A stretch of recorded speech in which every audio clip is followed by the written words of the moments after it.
Sebenarnya kan kalau kita berbicara kasusnya Satria, yang bersangkutan kembali tadi sudah menjalani masa dinas di kemiliteran cukup lama. Pengetahuan tentang hal itu sudah dia dapatkan. Sehingga ini merupakan suatu pilihan hidup bagi dia. Bayangkan ketika dia pulang dari kombatan, terus teriak-teriak di lapangan, saya mau balik dong. Gitu. Bayangkan, mau masuknya aja itu screening yang sangat ketat, apalagi tiba-tiba, yang jadi pertanyaan adalah, dia mau tinggal ke sini pakai apa dokumennya? Kan sudah hilang status keluarga negara.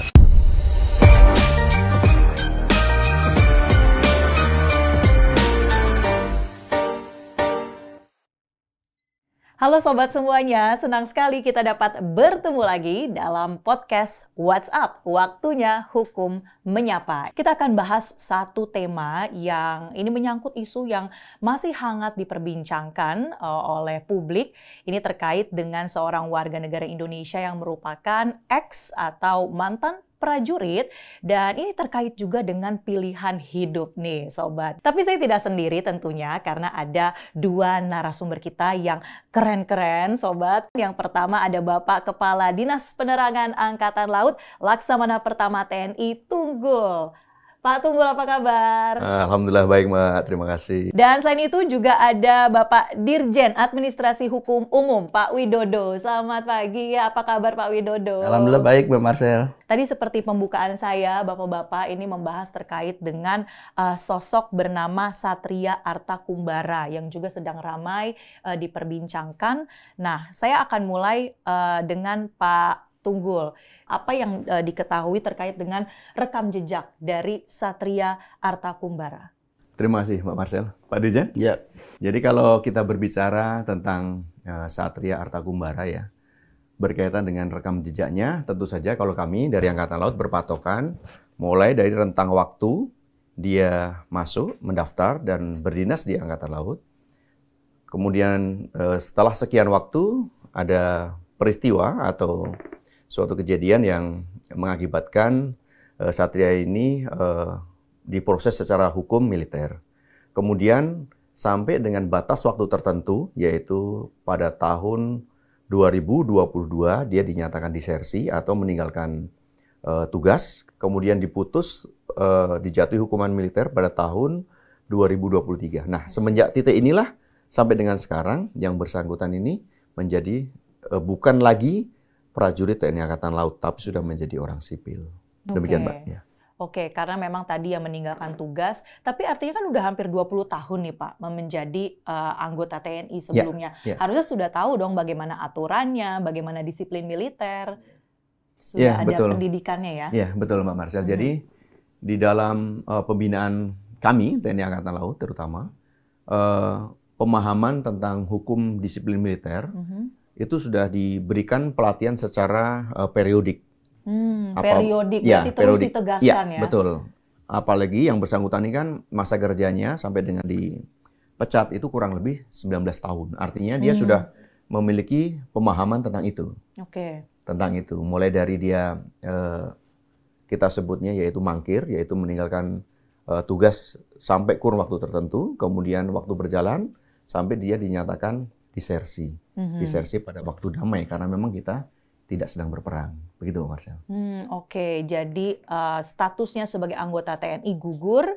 Dan kalau kita bicara soal motif, Pak Tunggul, ini kan motifnya yang ramai beredar di publik itu karena persoalan ekonomi. Ada kebutuhan secara personal. Tapi temuan dari TNI Angkatan Laut, Pak, apakah memang ini murni motif ekonomi atau ada persoalan ideologi juga sebenarnya, Pak? Iya. Dikarenakan yang bersangkutan ini kan diputus secara in absentia. Artinya dia tidak hadir waktu mulai dari proses dia meninggalkan tugas sampai dengan pengadilan dan diputuskan kan yang bersangkutan tidak ada. Sehingga konfirmasi-konfirmasi keterangan yang seharusnya kita bisa gali kalau yang bersangkutan ada, ini tidak bisa kita laksanakan. Nah, sejauh ini memang latar belakang yang menjadikan yang bersangkutan itu akhirnya meninggalkan tugas karena memang dari gaya hidup ya, gaya hidup yang bersangkutan itu cukup hedon, sehingga dia terlibat hutang yang jumlahnya cukup besar. Kemudian yang bersangkutan tidak mampu untuk mengatasinya, mencobalah peruntungan dengan apa, yaitu ikut judi online. Judi Nah, online. ternyata Jadi itu terkonfirmasi benar ya, Iya, Pak? betul. Jadi ini tidak menyelesaikan masalah dan saya yakin semua orang juga pasti akan sepakat bahwasanya apabila kita mengalami suatu permasalahan dengan keuangan, kita masuk ke judi online bukan menjadi semakin baik, namun akan semakin buruk. Nah, yang bersangkutan dengan segala macam utangnya ini tidak mampu mempertanggungjawabkannya. Akhirnya dia meninggalkan tugas dari kedinasan kita di TNI Angkatan Laut. Begitu, Mbak. Oke, jadi itu ya latar belakang dari kasus ini. Tapi kalau kita lihat Ya. lebih luas fenomenanya, Pak, sebetulnya mungkin yang beredar itu istilah tentara bayaran. Nah, tentara bayaran ini satu praktik yang memang sehari-hari ditemukan oleh para prajurit nggak sih, Pak? Ada tawaran-tawaran dari luar negeri untuk mengetes bagaimana kesetiaan mereka pada negara, nasionalisme mereka. Iya. Sekarang ini kan tentara bayaran atau kalau mungkin diistilahkan di dalam istilah asing ini kan bisa disebut dengan private military contractor atau soldier of fortune atau private military company. Banyak hal yang berkembang di dunia. Namun hal tersebut memang seharusnya tidak terjadi untuk para prajurit kita. Tawaran dan lain sebagainya sejauh ini memang kita tidak bisa mendeteksi itu, Mbak. Tapi yang jelas adalah kasusnya Satria ini kan pertama, dan kita harapkan ini juga merupakan kasus yang terakhir. Karena kita berharap paling tidak di lingkup TNI Angkatan Laut sendiri atau lebih luas di masyarakat Indonesia bisa memetik dari pelajaran dari kasus Satria, bahwasanya setiap pilihan hidup tentu aja ada resiko. Apalagi yang bersangkutan memang sudah melanggar berbagai aturan yang ada di negeri kita, gitu, Mbak. Oke, itu tadi ya ada resikonya seperti tidak lagi menjadi prajurit dan ini pemberhentiannya tidak dengan hormat, begitu ya, Pak? Ya, betul, betul. Oke, tidak mendapatkan hak-hak sebagaimana kalau berhenti secara dengan hormat atau purnawirawan. Iya, betul. Itu adalah perbedaannya. Nah, tadi kita bicara soal Satria sebagai ex-prajurit. Sekarang kalau sebagai warga negara Indonesia nih, karena kan status kewarganegaraannya juga gugur. Begitu ya Pak Dirjen ya? Betul. Itu seperti apa sih Pak penentuannya ketika kemudian hilang warga tidak lagi menjadi WNI, statusnya ini hilang atau gugur? Ya, jadi memang di dalam undang-undang kewarganegaraan kita, kalau orang bekerja di tempat lain, khususnya warga negara asing ya, di negara asing maksud saya, dan dalam konteks dinas kemiliteran dan tanpa izin presiden loh. Tanpa izin presiden. Maka kemudian otomatis gugur kewarganegaraannya. Ini berbeda dengan teman-teman TNI ataupun kepolisian yang mendapat tugas sebagai peacekeeper ya, penjaga perdamaian di dunia, dan itu menjadi salah satu bentuk wujud politik bebas aktif kita. Bagaimana kita menjaga perdamaian, menjaga membantu aspek-aspek kemanusiaan ketika terjadi bencana internasional dan lain sebagainya. Jadi kalau orang bergabung dan tanpa izin presiden ya otomatis dia akan hilang gitu. Berbeda dengan kalau dia dapat tugas khusus dari negara dan atas izin dari presiden. Dan rata-rata memang ya semua teman-teman TNI ataupun Polri yang mendapat tugas-tugas internasional gitu ya, dalam kegiatan-kegiatan internasional ya, penjaga perdamaian atau peacekeeper ya, ataupun yang lain-lainnya gitu, untuk bentuk-bentuk bantuan kemanusiaan tetap akan diizinkan oleh pemerintah gitu. Tapi tetap dalam koridor pengawasan negara. Kali ini kan dia tadi disidangkan saja in absentia, apalagi izinnya sama pemerintah atau lagi kepala pemerintahan atau kepala negara gitu. Itu yang menjadi poin yang sangat dilanggar oleh yang bersangkutan ketika ada undang-undang kewarganegaraan kita. Oke, dalam undang-undang sudah jelas. Nah, tapi saya tertarik nih tadi Pak Dirjen bicara soal misi kemanusiaan menjadi penjaga perdamaian. Mungkin bukan hanya prajurit, tapi warga sipil ini terkadang juga memiliki rasa kemanusiaan yang tinggi sehingga niatnya baik begitu untuk berkontribusi pada perdamaian dunia, tapi kemudian tidak paham bagaimana sebetulnya ada aturan atau undang-undangnya. Membedakan ketika kita ingin berkontribusi lewat prosedur yang benar dan juga dengan prosedur yang tidak benar itu seperti apa, Pak? Ya, jadi ada juga selain undang-undang kewarganegaraan, kita punya undang-undang kepala merahan. Jadi bagaimana mengatur proses-proses kita dalam proses kepedulian kepada sesama warga negara, komunitas dunia dan lain sebagainya, baik karena faktor perang atau keamanan tadi, ataupun faktor bencana dan lain sebagainya. Dan sudah banyak saudara-saudara kita yang masyarakat sipil yang menjadi juru-juru kemanusiaan seperti tadi. Misalkan seperti di Gaza gitu ya, kita sempat membantu membangun rumah sakit di sana, kemudian ada relawan medisnya dan segala macam. Tapi semua terkoordinasi gitu. Izin dari pemerintah kita, izin dari Kemlu, mungkin kaitan dengan kesehatan, izin dari Menteri Kesehatan dan lain sebagainya, dan terkomunikasi baik melalui jalur Palang Merah Indonesia maupun Palang Merah Internasional. Jadi ini banyak hal yang bisa kita lakukan, tapi semua masih dalam koridor perizinan yang benar, sesuai dengan aturan, dan memang misinya ya adalah misi untuk membantu menjaga perdamaian atau membantu aspek kemanusiaan tadi. Oke, kalau di Direktorat AHU ini, di Direktorat Jenderal AHU juga ada Direktorat Otoritas Pusat dan Hukum Internasional. Itu yang memang mengkoordinasikan begitu ya Pak, terkait dengan kalau ada yang ingin terlibat dalam misi-misi kemanusiaan seperti itu atau bagaimana Pak? Ya, kaitannya dengan otoritas pusat, betul memang ada di OPHI. Tapi kalau kaitan dengan status kewarganegaraan ada di Direktorat Ketatanegaraan juga. Ketatanegaraan. Gitu. Jadi baik, ada banyak hal yang nanti terkait dengan AHU ini. Nanti tentu kita tidak bisa berdiri sendiri karena kita kementerian lembaga terkoneksi dengan teman-teman lainnya gitu ya, dari Kementerian Luar Negeri dan kementerian teknis lainnya. Oke. Nah, membedakan antara motif kemanusiaan dan juga batasannya dengan disiplin militer, Pak Kadis Penal, ini bagaimana Pak? Kalau kemudian kasus seperti Satria ini dilihat dari sisi kemanusiaan. Ya, tadi kalau Pak Dirjen kan menyampaikan banyak sekali sebenarnya dari Indonesia ini yang berkontribusi terhadap kasus-kasus kemanusiaan di dunia gitu Pak ya. Iya. Kalau kita melihat Mbak, sebenarnya salah satu contoh yang dilaksanakan oleh TNI adalah pengiriman pasukan peacekeepers. Nah, peacekeepers ini kan tidak hanya bertugas untuk tujuan tempur semata, namun juga ada kemanusiaannya. Ada kemanusiaannya di situ. Contohnya kita mengirim pasukan engineering yang bertugas untuk melaksanakan mungkin pembersihan ranjau atau juga bisa melaksanakan tugas-tugas pembangunan infrastruktur. Juga kita mengirimkan satuan-satuan medik. Nah, pada saat kita mengirim ini kan selain juga kita untuk membantu dari sisi kemanusiaan, kita juga melaksanakan tugas negara yang dalam ini dilaksanakan oleh militer. Jadi dalam hal ini apabila tadi Mbak Marcel menanyakan dari sisi disiplin militer dan kemanusiaan, tentu saja apabila kita mengirimkan pasukan peacekeeper yang bertugas di seluruh dunia saat ini, karena Indonesia sekarang ini merupakan salah satu TCC atau Troop Contributing Countries yang sangat diperhitungkan oleh PBB maupun oleh dunia. Nah, itu kan dua hal sudah bisa dijadikan satu, yaitu yang bersangkutan masih tetap bisa mengikuti semua disiplin militer yang ada, namun juga bisa berkontribusi terhadap tugas-tugas kemanusiaan.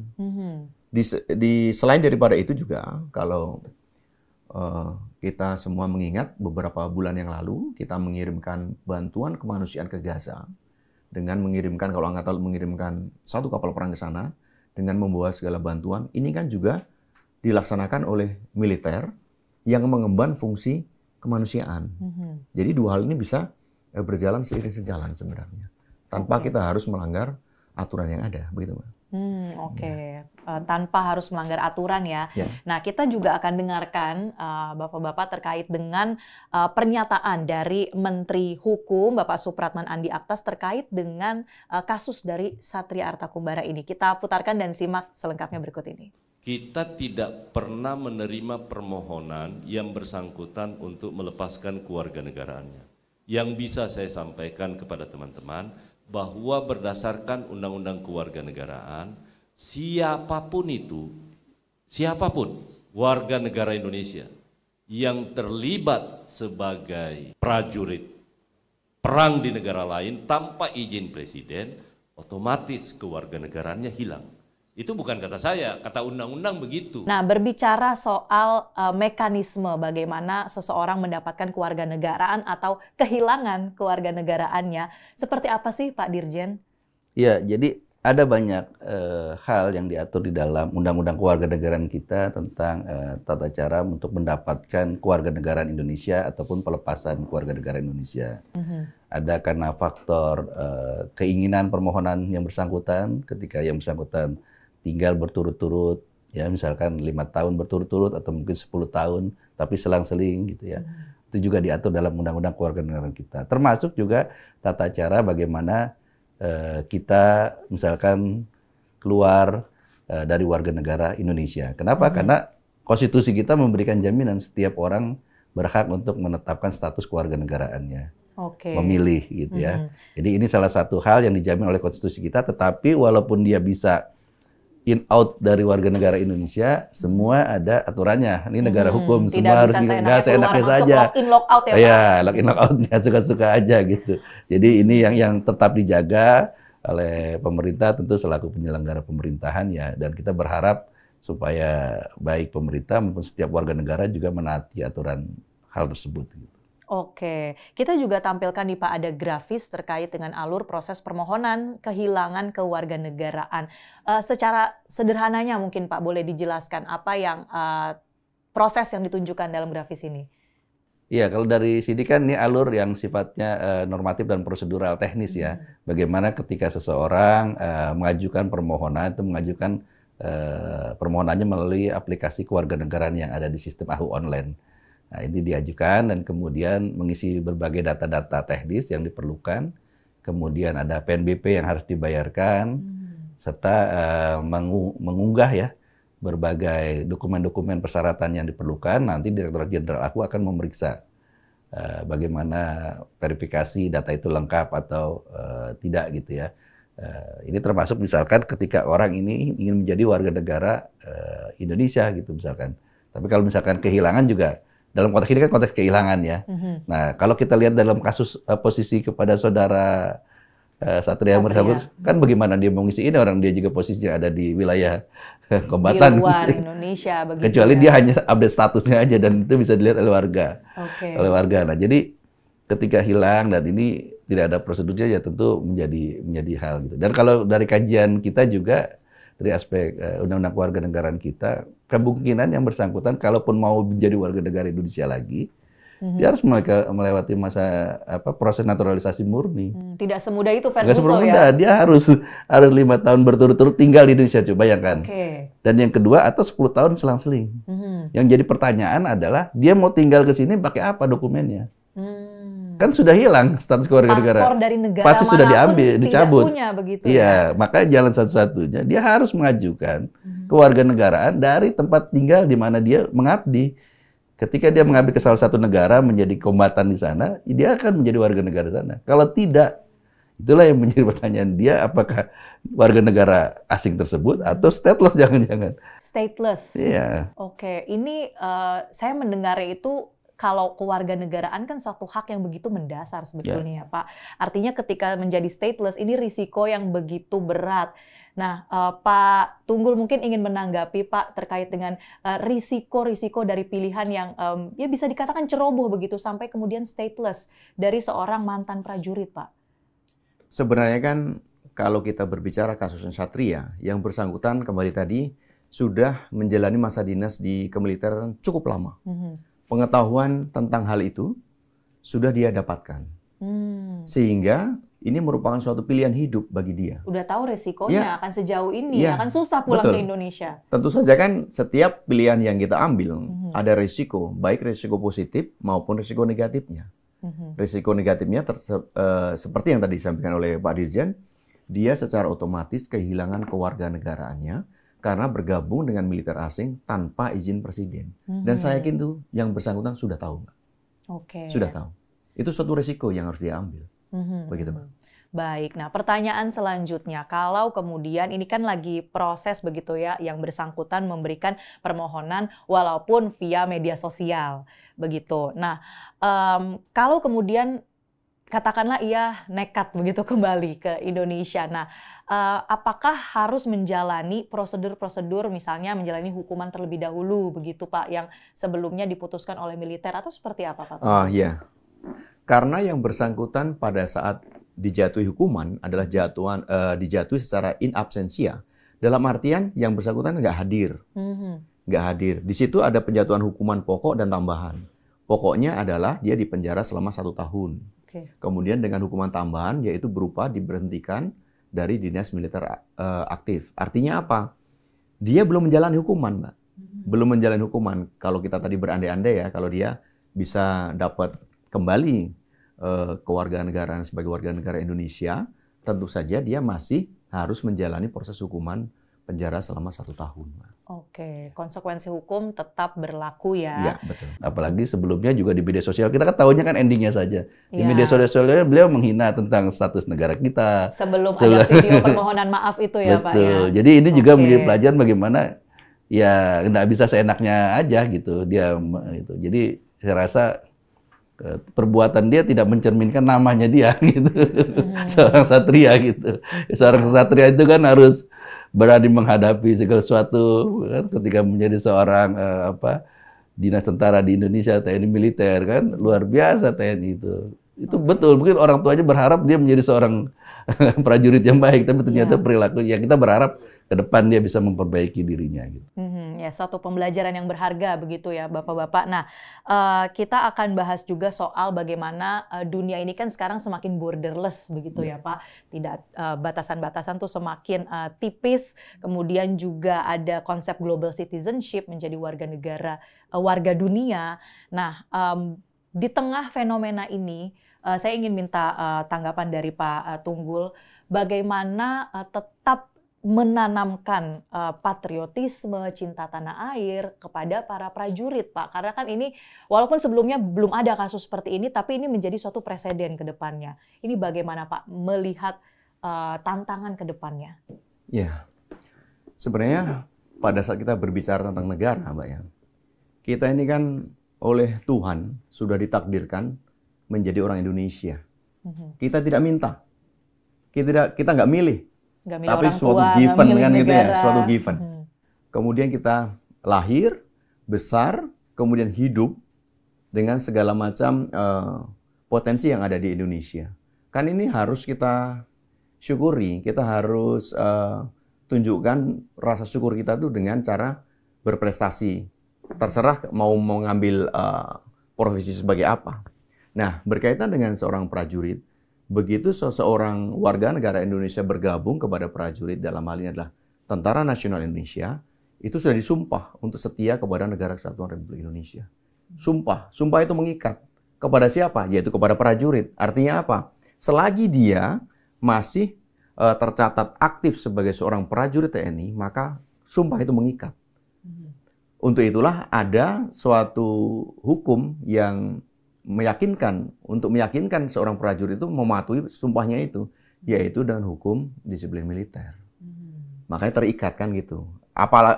Kalau misalnya seseorang itu sudah keluar, artinya sudah purna atau sudah tidak lagi menjadi seorang prajurit, tentu saja sumpah itu tidak lagi mengikat. Begitu, Pak. Saya juga minta tanggapan Pak Dirjen, bagaimana Pak menghadapi tantangan seperti ini untuk kedepannya ini tetap menanamkan ya kesetiaan kita kepada tanah air, Pak. Ya, jadi pertama memang saya ingin sampaikan ketika seseorang ingin menjadi warga negara Indonesia aja ya, ya, ingin menjadi warga negara Indonesia itu nggak mudah. Dia harus berikrar menyatakan untuk setia kepada Pancasila dan Undang-Undang Dasar 1945. Ini satu hal yang paling penting. Sehingga ketika kita sekarang berada di dunia yang sudah lintas batas ya, borderless, perkembangan segala macam, saya pikir penanaman cinta tanah air ya yang dilakukan oleh para pemimpin kita, yang dilakukan oleh para guru-guru kita, harus dari kita juga kepada anak-anak kita harus terus kita tanamkan, dan itu bisa dilakukan dengan berbagai macam inovasi dan lain sebagainya. Sesaat lagi akan diperdengarkan lagu kebangsaan Indonesia Raya dan Mars sebentar karena setiap jam 10 ada Indonesia Raya Harus berdiri dan Mars Kemenko. Kita berdiri. Siap. Indonesia, tanah airku, tanah tumpah darahku, Di sanalah aku berdiri demi pandu ibuku. Indonesia kebangsaanku, bangsa dan tanah airku. Marilah kita berseru, Indonesia bersatu. Hiduplah tanahku, hiduplah negeriku, bangsaku, rakyatku semuanya. Bangunlah jiwanya, bangunlah badannya untuk Indonesia Raya. Indonesia Raya, merdeka, merdeka, tanahku, negeriku yang ku cinta. Indonesia Raya, merdeka, merdeka, hiduplah Indonesia Raya. Indonesia Raya, merdeka, merdeka, tanahku, negeriku yang ku cinta. Indonesia Raya, merdeka, merdeka, hiduplah Indonesia Raya. Baik, dan Bapak-Bapak untuk memperkaya bagaimana diskusi kita, kita juga akan menampilkan ini ada berbagai statement ini dari anggota DPR RI Amelia Anggraini. Negara tidak boleh mengabaikan ketentuan hukum hanya karena alasan kasihan, sebab hal tersebut dapat merusak wibawa hukum dan merugikan kepentingan nasional. Setuju ya Pak ya, jangan hanya karena kasihan seperti itu. Kemudian dari TB Hasanuddin, ini ex-jenderal yang juga sekarang menjadi anggota DPR RI. Apabila yang bersangkutan kehilangan status WNI-nya, maka bukan jadi kewajiban bagi pemerintah Indonesia untuk memberikan perlindungan. Seperti itu Pak Dirjen ya, termasuk juga ketika kehilangan status prajurit TNI tidak lagi wajib dilindungi. Selain itu kita bacakan dari pengamat militer ISES, Khairul Fahmi. Jangan sampai muncul anggapan bahwa setelah berhenti dari dinas, entah karena pensiun ataupun dipecat, seorang prajurit bisa bebas berbuat sesukanya tanpa konsekuensi. Oke, jadi tetap menjaga wibawa seperti itu ya Pak ya, termasuk bagi yang memang pensiun. Nah, selain itu juga ada dari Direktur Pusat Studi ASEAN UGM, Profesor Dafri Agus Salim. Kalau kita menolak permohonan, bisa saja, tapi harus dilakukan dengan cara yang elegan. Dari sisi hukum boleh menolak, tapi dari sisi HAM lain lagi ceritanya. Ini dilema bagi kita. Nah, kita akan coba tanggapi begitu ya secara lebih komprehensif. Selain itu juga pernyataan atau tanggapan ini terkait dengan dari sisi hukum memang boleh menolak, tapi lain lagi kalau dari sisi HAM. Nah, Pak Dirjen, bagaimana kalau kemudian kita melihat dari sisi dia punya hak begitu untuk tetap dilindungi, mengingat mungkin historinya sebagai warga negara Indonesia, menanggapinya seperti apa Pak? Ya, terima kasih Mbak Marcel. Jadi ini menarik ya, ada beberapa pihak yang menyatakan bahwa ketika kita kemudian responnya sangat strict, kita taat dengan aturan hukum kita, perundang-undangan kita, dianggap kita nggak toleran dengan HAM-nya, hak asasi manusianya dan lain sebagainya. Saya ingin sampaikan bahwa Undang-Undang Dasar 1945 kita, konstitusi kita itu sangat menjunjung tinggi hak asasi manusia. Bahkan ketentuan mengenai status kewarganegaraan itu diatur dalam dua pasal, 28D dan 28E. Seseorang berhak menentukan memilih statusnya dan seseorang juga berhak dia untuk keluar dan tetap terus untuk berada di warga negara Indonesia atau negara lainnya gitu. Tapi ketika itu hak asasi itu diberikan, jangan lupa bab hak asasi manusia yang ada dalam konstitusi kita itu diatur dari 28A sampai 28J. Ada 10 pasal. Yang menarik di 28J, pelaksanaan hak asasi manusia harus memperhatikan dan menaati peraturan perundang-undangan. Aspek kemanusiaan dan lain sebagainya. Dan pelaksanaan hak asasi manusia juga harus memperhatikan adanya kewajiban asasi manusia. Jadi inilah yang mungkin perlu ingin saya sampaikan bahwa konsep hak asasi manusia yang dianut di negara kita berhadapan dan berbarengan dengan kewajiban asasi manusia juga. Ketika si A ingin kita perhatikan hak asasi manusia, kita juga harus memperhatikan ratusan juta penduduk Indonesia yang punya juga hak asasinya. Jadi dia punya kewajiban gitu. Nah, ini juga yang harus dipertimbangkan gitu. Dan tentu aspek-aspek keamanan, keselamatan dan lain sebagainya menjadi hal yang menjadi atensi bagi kita semua.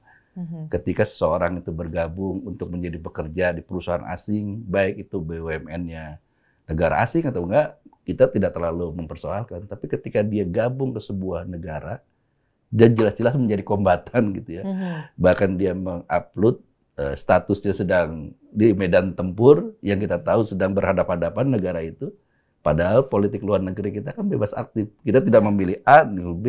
Kita berada semua sahabat kita. Dalam konflik Rusia-Ukraina pun kita netral begitu ya, Betul, Pak? dalam posisi seperti itu. Mendukung Tidak mau perdamaian. seperti itu. Sehingga ketika seseorang itu masuk ke sana, dia sudah menentukan politiknya. Bayangkan, orang mau menjadi warga negara Indonesia saja, harus bersumpah dengan ideologi kita, Pancasila dan konstitusi kita. Itu warga negara sipil mau masuk ke kita. Bahkan dalam teknis-teknis lainnya, mereka harus nulis dalam bahasa Indonesia, segala macam. Itu aturan teknisnya. Itu warga sipil. Bayangkan ketika dia pulang dari kombatan, terus teriak-teriak di lapangan, saya mau balik dong. Gitu. Kan gitu.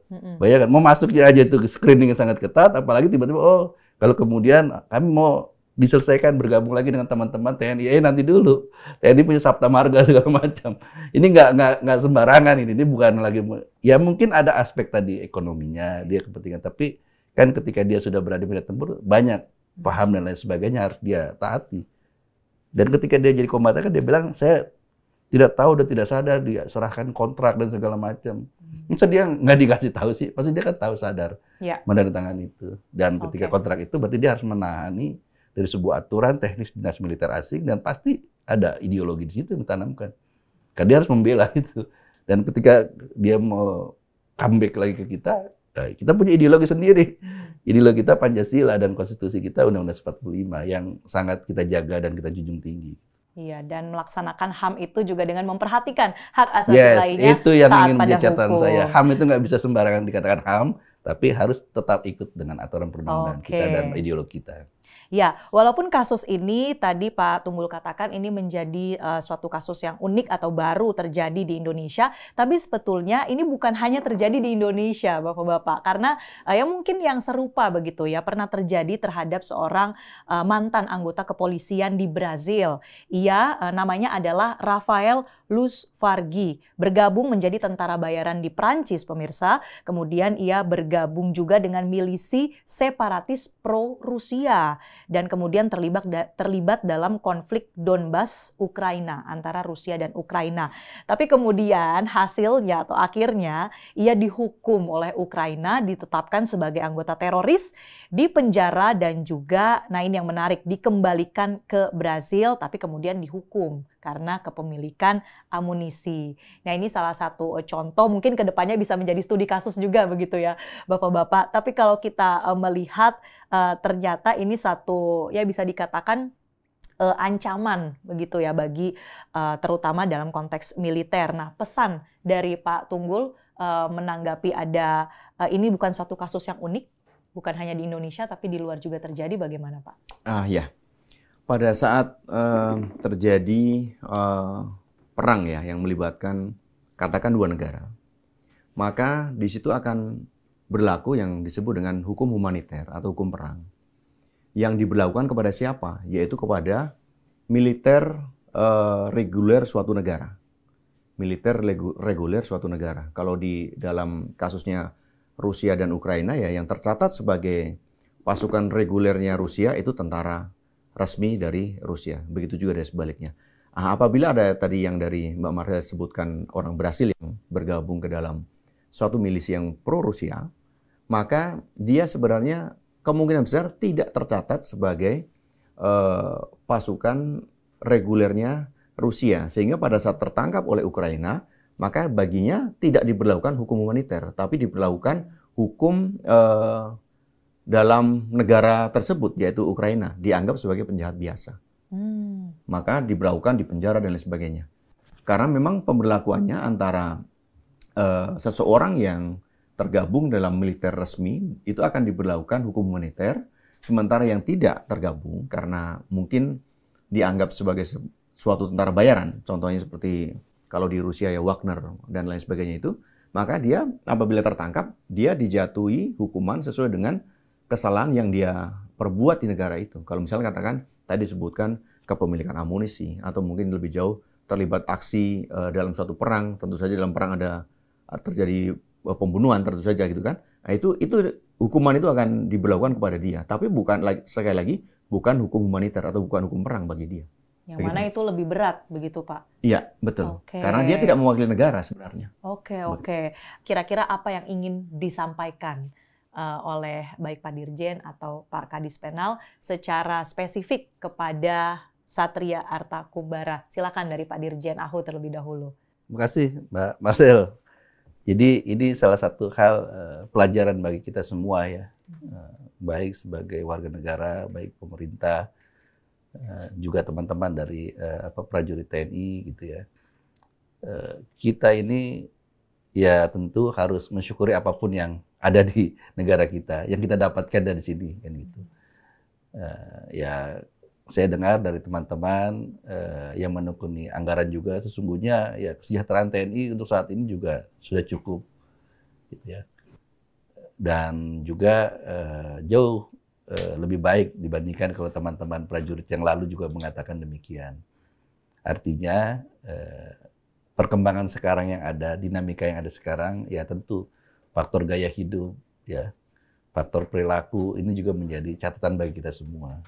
Artinya baik TNI, non-TNI, sipil dan lain sebagainya bisa saja terbawa arus karena globalisasi gaya hedon dan lain sebagainya yang menyebabkan tadi kos bertambah yang seharusnya cukup menjadi tidak cukup dan lain sebagainya.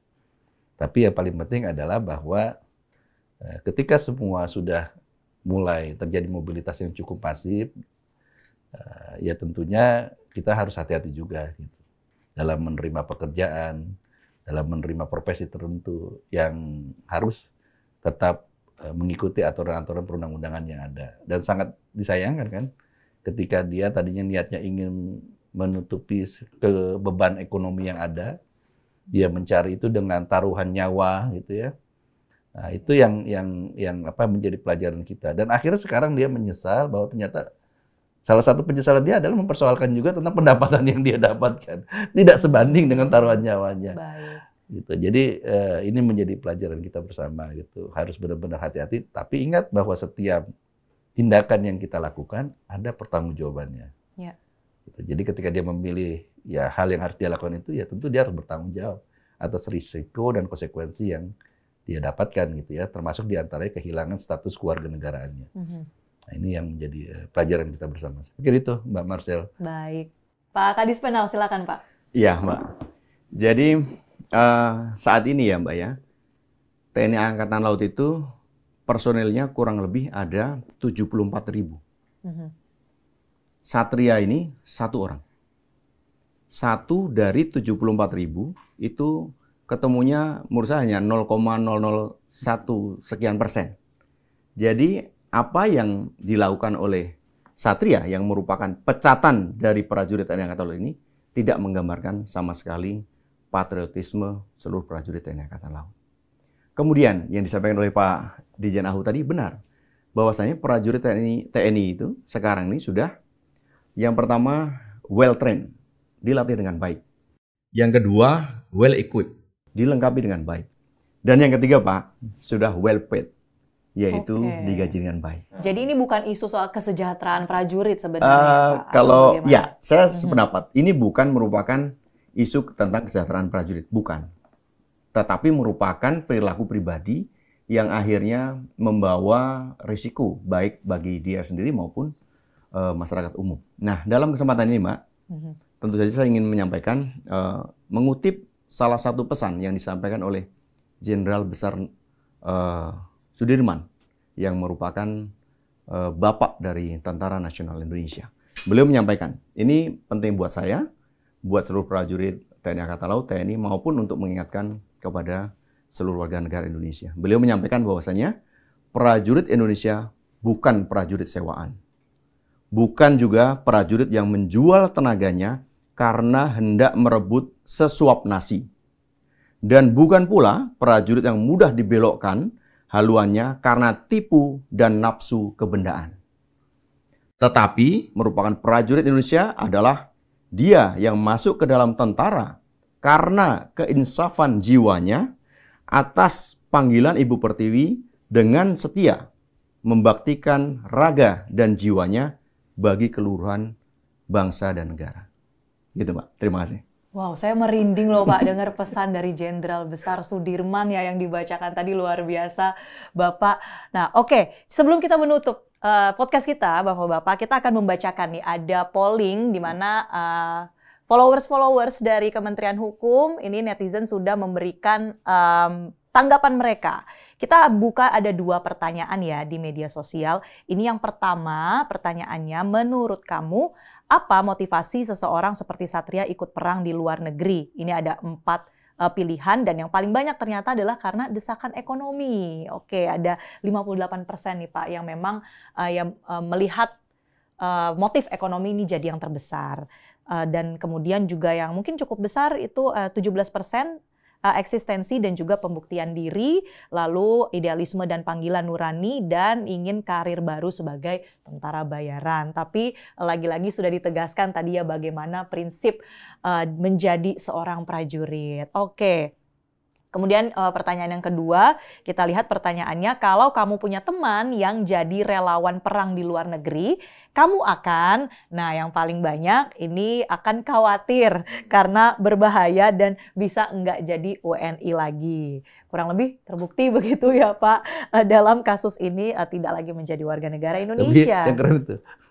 Gimana Pak? Punya nyali yang 30%. Oh, iya nih, ini yang menarik, yang 30% justru ya Pak, karena bangga, karena ia punya nyali dan juga empati. Dan selain itu juga ada nih Pak yang udah punya kesadaran nih untuk melaporkan ke pihak yang berwenang. Oke, mulai tenang nih Pak Dirjen Ahu ya, karena ada 15% yang memberikan polling ini ingin melaporkan. Dan wah 4%-nya dukung diam-diam nih. Wah, ini mudah-mudahan setelah menonton podcast kita hari ini bisa lebih teredukasi begitu ya. Semoga bisa mencerahkan semua sobat Kementerian Hukum. Sekali lagi kami ucapkan terima kasih kepada Pak Kadis Penal, Laksma Tunggul, dan juga Bapak Dirjen Ahu, Pak Widodo. Sama-sama, sudah Bapak. bergabung bersama kami. Kita jumpa lagi di episode yang berikutnya. Bye!